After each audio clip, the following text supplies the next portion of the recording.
В своих неудачах надо всегда искать свою вину. Ты можешь на себя повлиять. Вот это обязательно. К сожалению, наши люди видят виноватыми в своих неудачах всех подряд.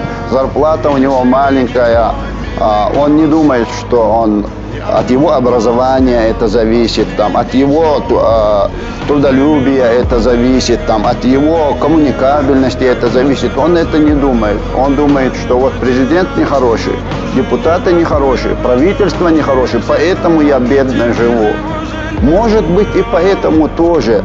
Но ты не можешь сегодня разом исправить президента, правительство и всех депутатов.